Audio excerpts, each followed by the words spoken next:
Hello and welcome to this episode of the UnNoticed Entrepreneur. This is the show for business owners and entrepreneurs who deserve to get more recognition than they currently do. So what we're going to do is talk about real world strategies. We're talking with entrepreneurs who are building brands and helping others to build brands.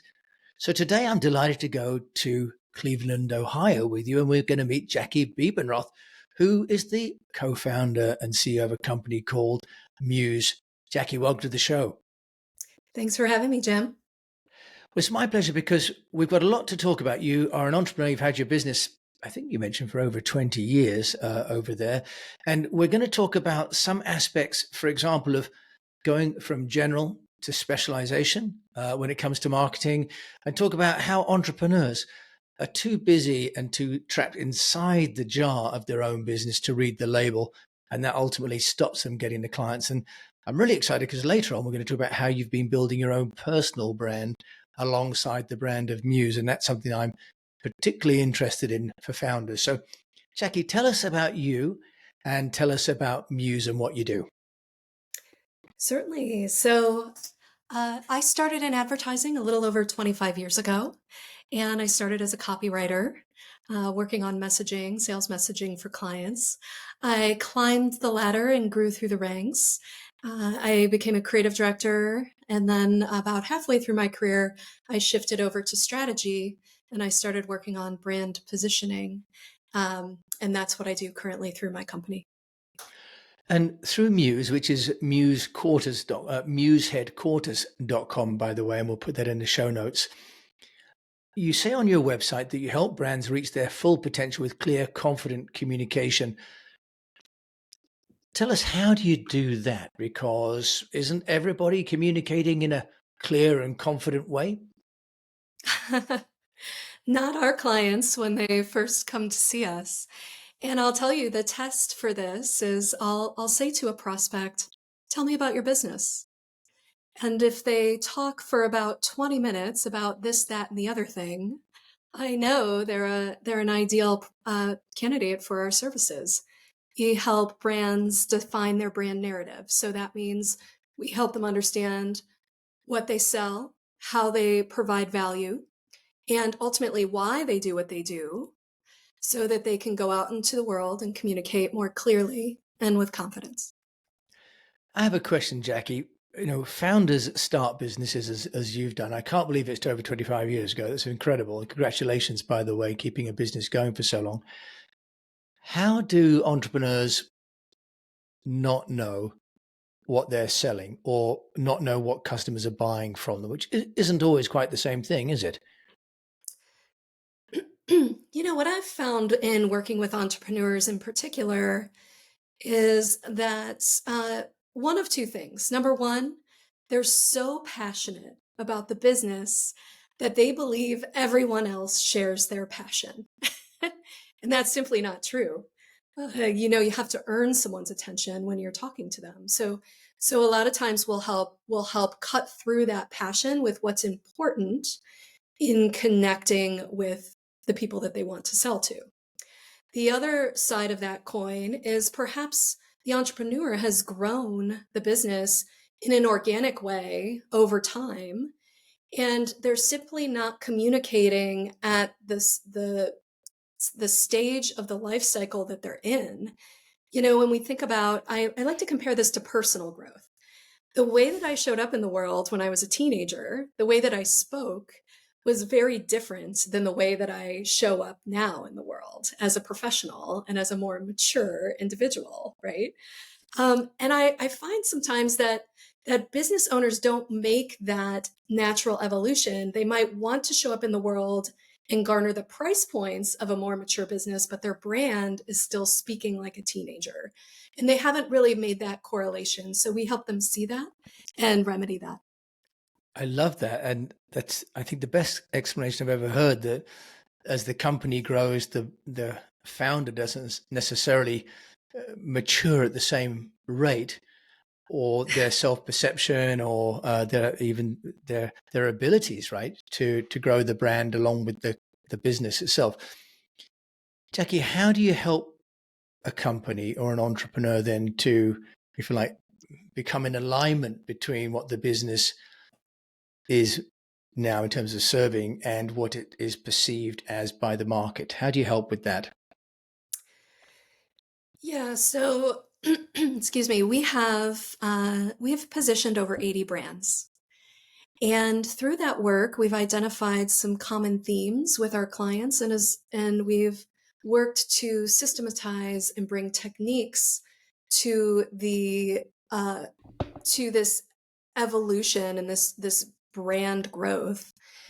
And uh, the main crux of the technique we call productive distancing. And so what we found is that quite often entrepreneurs are too close to their businesses. They're in the weeds. They're doing things daily, and they are so close to it. I love this analogy. You're inside the jar and you can't read the label. So the productive distancing techniques that we deploy really help the entrepreneur take a step back from the business, see a fresh perspective, read between the lines of the stories that they're telling themselves, and ultimately elevate into the position that allows them to achieve their full potential.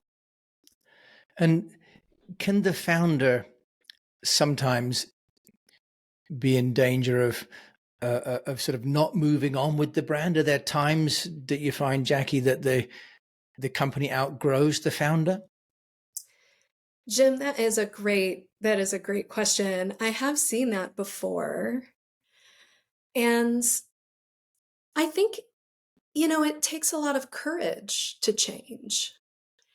And it takes an objective perspective to help you gain the confidence that you're making the right decision.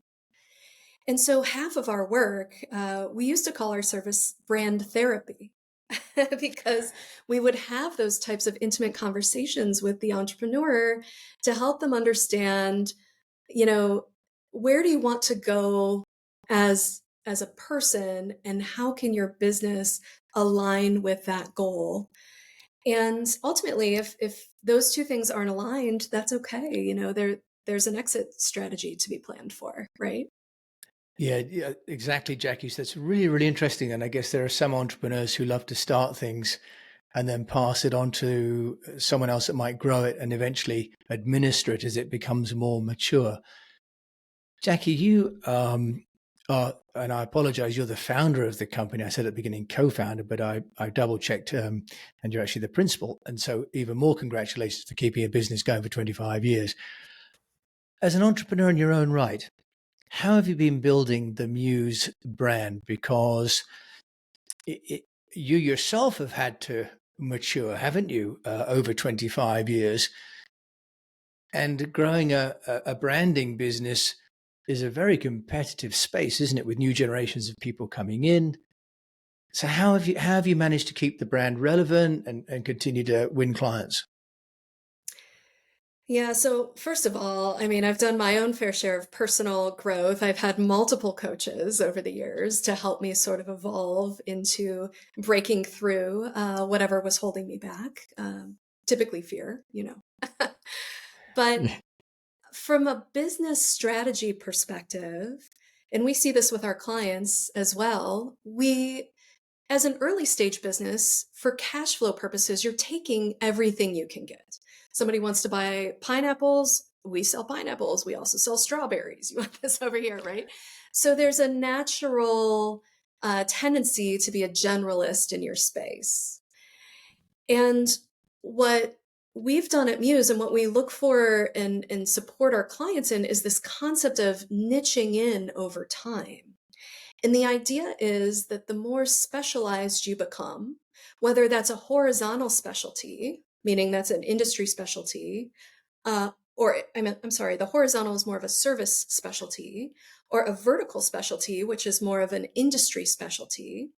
The idea is the more specialized you are, the higher the value perception of the business.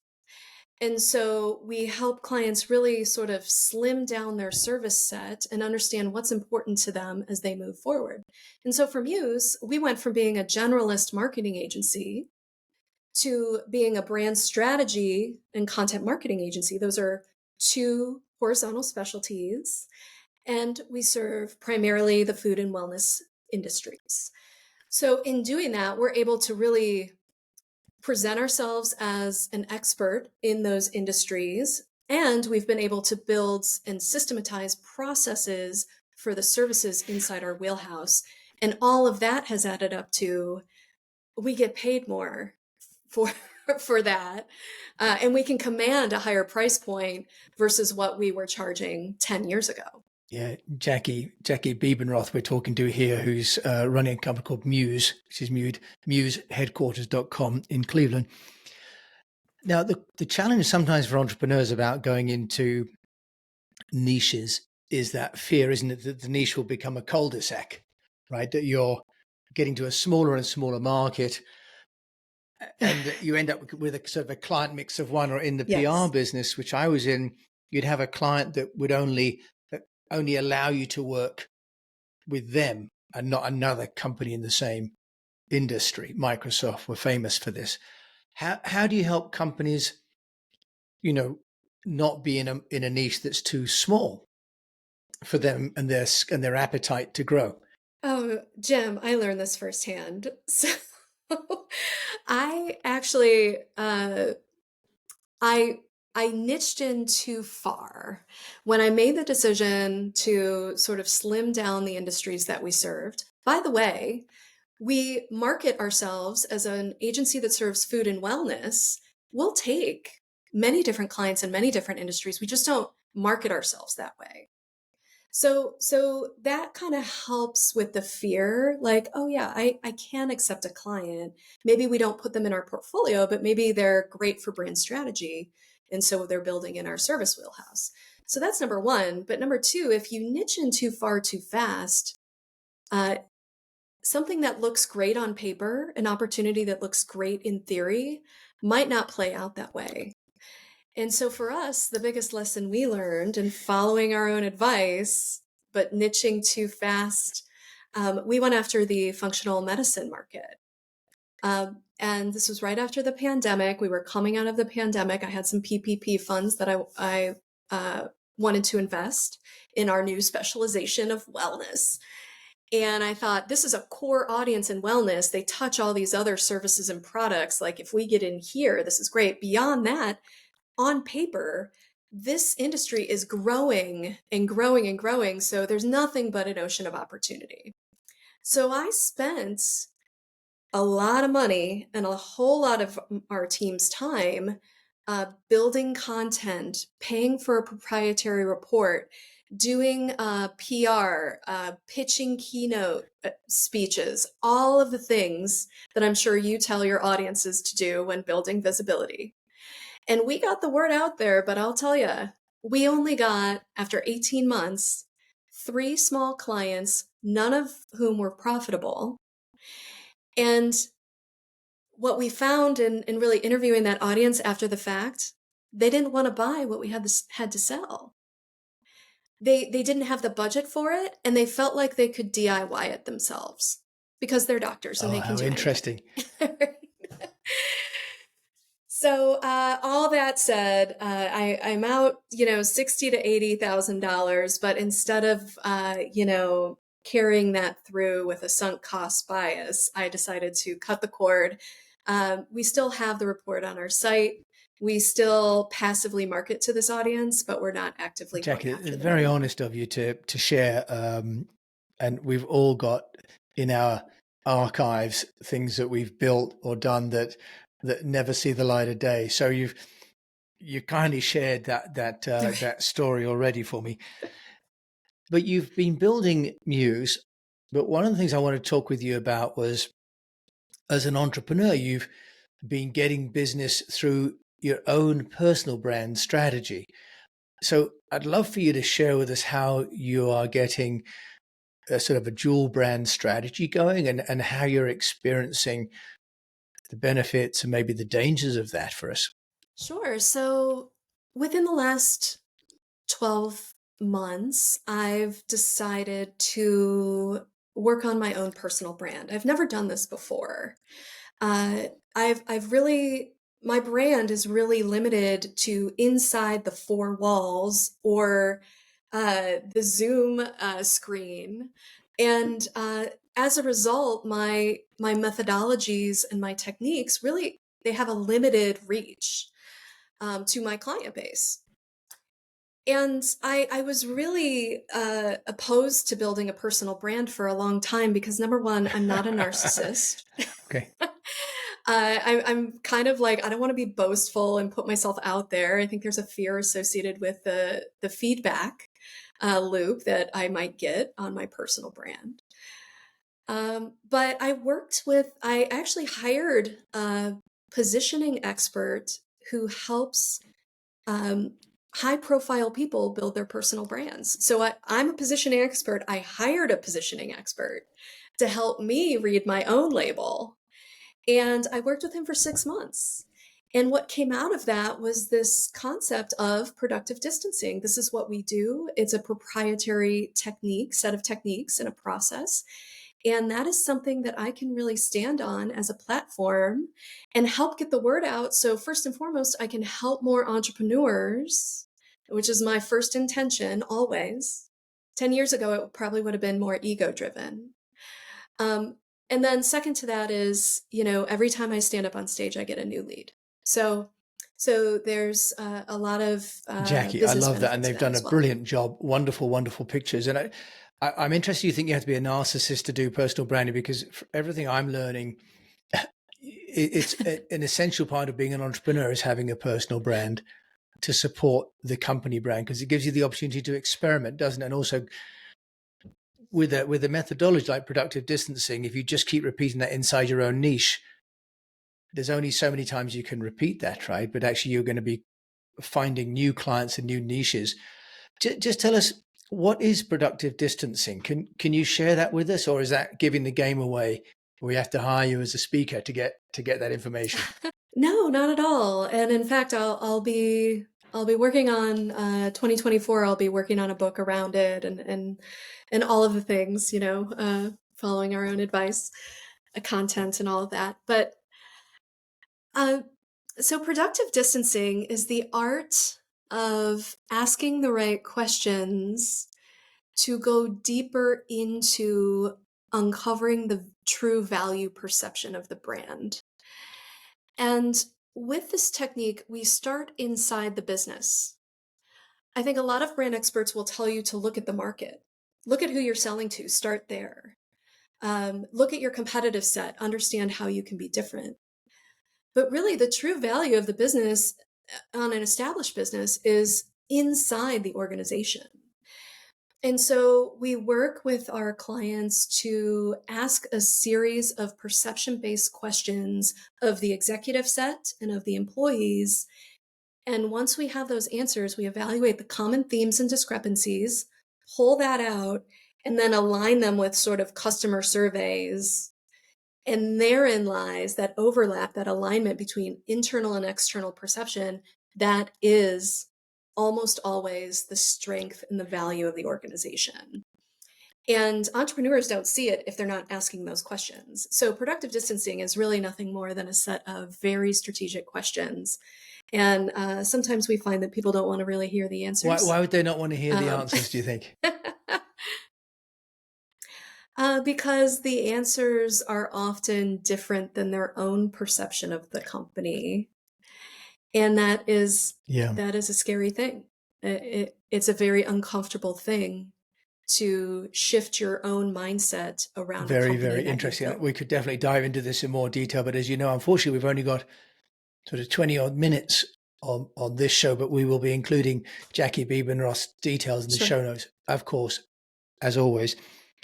Jackie, I do like to ask successful entrepreneurs like yourself, what does move the needle, if you like, in terms of getting noticed? What would you say over 25 years, or it sounds like you've been kind of regenerating and rejuvenating your own personal relationship with the company as well over the years. In your experience, what helps to get you noticed and my fellow entrepreneurs can take away from you some guidance? You have to stand for something. And it doesn't have to be a purpose based cause.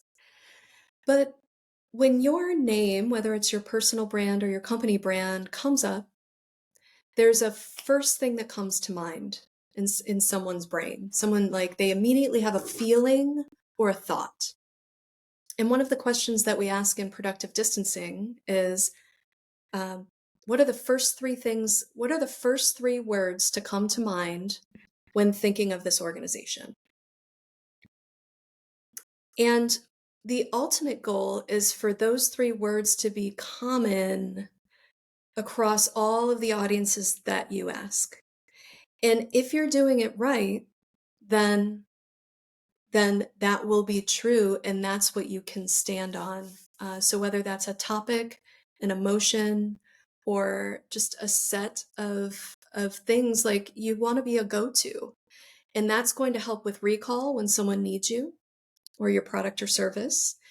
Because if you're just a generalist who doesn't stand for anything, you're unforgettable. I'm sorry. You're forgettable. You're forgettable. And I said know, that and with I such, thought you might be panache, bursting you're into some Frank unforgettable. Sinatra singing for us there, but unforgettable. If you stand for something, you're unforgettable. If you don't, you're forgettable. Love that. Now, you've been memorable. I'm going to avoid getting into forgettables and unforgettables, Jackie Bebenroth. I'm going to say you've been memorable. Yes. So how would people find you, Jackie, to continue the conversation and find out more about productive distancing, for example? Sure. So my company website is museheadquarters.com. My personal brand website is jackiebebenroth.com. You can always find me on LinkedIn. Our company is on Instagram. And I do have a personal Instagram, but I'm not good at posting it. Well, look, I think we've got plenty there with the company and the personal site. Jackie, thank you so much for joining us. I know we could have talked for ages because branding and the things you're working on are so valuable for entrepreneurs, but I'm afraid I'm going to have to cut it short. So thank you for sharing. And you come into the office today when everyone else is working from home. So thanks for, going to the office solo today for me. Thank you, It's Jim. been I appreciate wonderful. the Well, we've been with conversation. Jackie Bebenroth in Cleveland, Ohio. So I will, of course, put her details in the show notes. And if you've enjoyed this, please do leave a review on the website or in the show notes on your player and share it with a fellow unnoticed entrepreneur. And always, if you have anything that you'd like to ask any of our guests that are coming up, and we have them every Tuesday and Thursday, please just drop me a note. And you can do that at theunnoticed.cc, where we've got a place you can even leave a voice note. So once again, thank you for joining me, Jim James here. All my guests seem to be in more exotic locations than me, but thanks for joining me on that tour around the world to learn about getting noticed. Be well.